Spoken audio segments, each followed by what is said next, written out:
Assalamu alaikum everyone. I am Sara, draidia, first year medical student. And for today in this video, I'm going to talk about aspirin. So first, I'm going to quickly explain the 3 steps that cause the aspirin to work in your body. The first one is when you take it orally, it's going to be absorbed in your body, right? Where does it go though? It has to go to the blood. But before it goes to the blood, it's in your GIT, or your esophagus, your stomach, and your intestine. That's mainly your GIT. Now when you take the drug, it starts to dissolve in your stomach.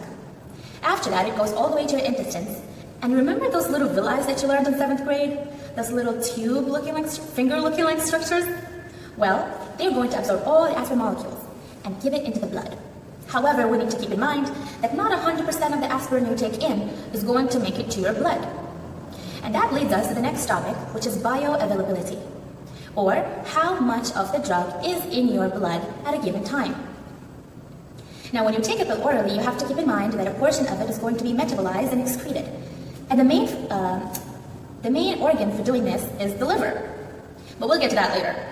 Now that you absorbed about roughly 68% of the intake of aspirin is going to make its way to your blood. And that's where our second step, distribution, comes into place.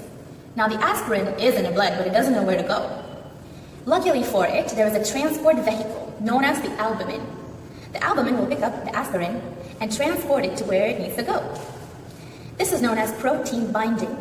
It's when a drug binds to the protein albumin. It's really famous in your plasma. And it takes it to where it needs to work. It goes ahead with the mechanism of action, which we will dive into soon. However, after that comes excretion. Aspirin is a drug that is mainly excreted by the liver. It is metabolized and excreted by the liver. It sends it to the kidneys, where it then goes to the bladder and is excreted outside the body. Just a fun fact for you, if you take aspirin intravenously or buccally, you're going to have 100% bioavailability. Or in other words, 100% of the drug is going to make it to your blood and is going to bind to your protein albumin, or the protein vehicle albumin. Now let's dive into the mechanism of action, or how exactly is aspirin going to work. Mainly, we use aspirin for 3 things: to reduce your fever, to reduce your inflammation, and to reduce your pain. Let's go now to me explaining to you this mechanism with the drawing. Okay. Hello, now let's start with the mechanism of action of aspirin. But before we begin, we have to know certain physiological processes that cause us to feel the pain and the inflammation and the fever feeling. So let's imagine that you were cycling in the garden and you fell and hurt your knee.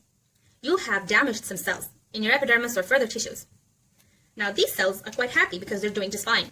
However, where the injury occurred, we can see that these 2 cells are not so very happy. Their cell membrane has been destroyed, and they start to produce chemical signals known as prostaglandins. These are the prostaglandins, and I'm going to add a little tail so that they look like a P.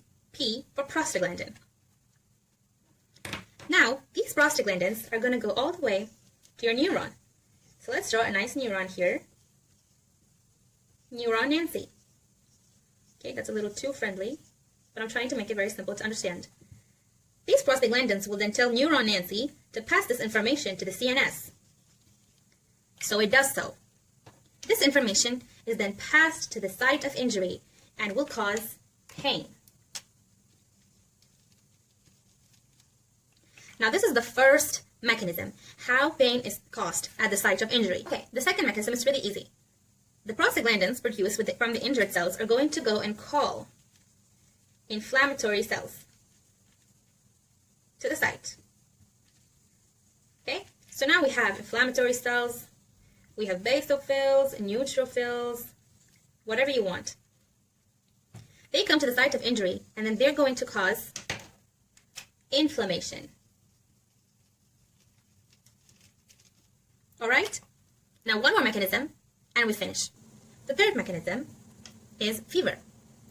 Now as I mentioned before, injured cells produce prostaglandins. But for now, we're going to consider the injured cells producing a different substance this time. We also have viruses, as well as bacteria. Virus and bacteria. They produce something, or a substance. They're made of proteins and they're known as pyogens. These pyogens then produce prostaglandins, short form PG. The prostaglandins will go to the hypothalamus. cause an increase in temperature. And this increase in temperature indeed will cause you to have fever. That's for the second mechanism.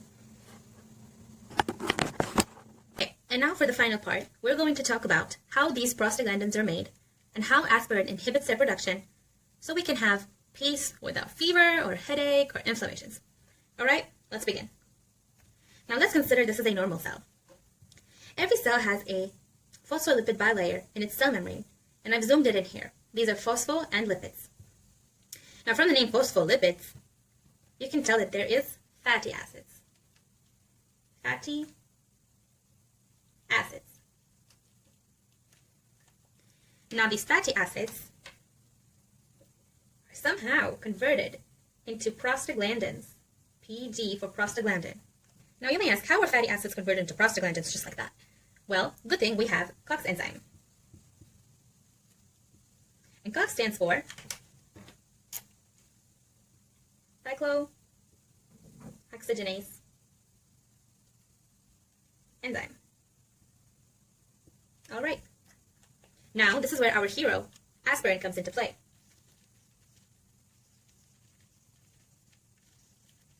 Aspirin works, essentially, by blocking the COX, therefore blocking production of prostaglandins. This way, we will have no pain because there isn't transmission of prostaglandins to neurons. We will have no inflammation because there isn't prostaglandins recruiting inflammatory cells. And finally, we will have no fever because the prostaglandins are not influencing the hypothalamus to increase the body temperature. I hope you understood the concept of how aspirin works to block COX enzymes, or cyclooxygenase machines. Aspirin is a non-steroidal anti-inflammatory drug, and in the next clip we will talk about alternatives for it. Alright, so since my mic stopped working for this part, let me mention 2 side effects. We spoke about decreasing the production of prostaglandins earlier. This will result in accumulation of fatty acids. These same fatty acids will increase in production of leukotrienes. A large number of leukotrienes will increase bronchoconstriction and mucus production in the lungs. This could be very dangerous for asthmatic patients as they already suffer from bronchoconstriction. The second side effect is administering aspirin to very young children, which can lead to Ray's syndrome. Okay, so we have come to the end of the video, and now I'm going to give you alternatives for aspirin. We've already discussed the side effects and the adverse effects that it can cause, but there are substitutes. First substitute is acetaminophen with a shelf name of Tylenol, and the second substitute is ibuprofen with a shelf name of Advil. Thank you for watching this video, and I hope you understood the mechanism of action of aspirin, and you know exactly what is happening in your body next time you pop a painkiller after a headache. Thank you for watching, and I hope you fulfill what you're aspiring to be. Bye. This is where you guys were. So pretty. Look at the clouds. Inshallah.